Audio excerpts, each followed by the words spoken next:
На почетокот сакам да констатирам една работа. Не дај Боже било кога и да дојдете на власт, ако некогаш дојдете и на власт, да ја промените водењето на буџетската политика и да го ревидирате буџетот и да ја промените структурата на водење на економските политики во Република Македонија, бидејќи се покажавте многу успешни до 2006 со водењето на вашите економски политики. Колега Бетијан, имаме сосема различен концепт на водење на економските политики. Колку бевте успешни до 2005 година покажува фактот што кога дојдовме 2006 година на власт, најдовме неколку суштински, би рекол, грешки во системот, кои што длабоко се рефлектираат на развојот на економијата во Република Македонија. Прво, имавте катастрофално лош систем на менаџирање или на креирање на буџетот. И во делот на водењето на фискалната политика, даночната политика и менаџирањето со буџетскиот дефицит, исто така и во делот на водење на макроекономската политика. Од друга страна, воопшто не поведовте грижа за невработените. Република Македонија до ден денес, а особено во време кога дојавме на власт, ја мачеше еден акутен проблем.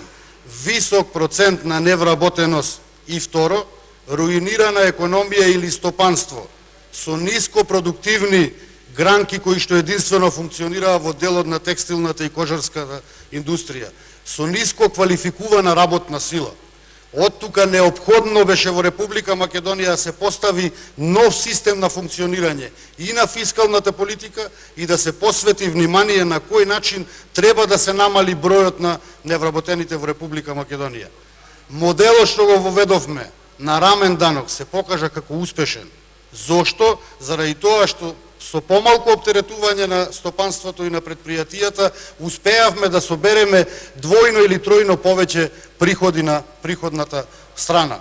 Со тоа покажавме дека економијата и стопанството може да ги развиваме и со помалку оптеретување, односно со пониски даноци.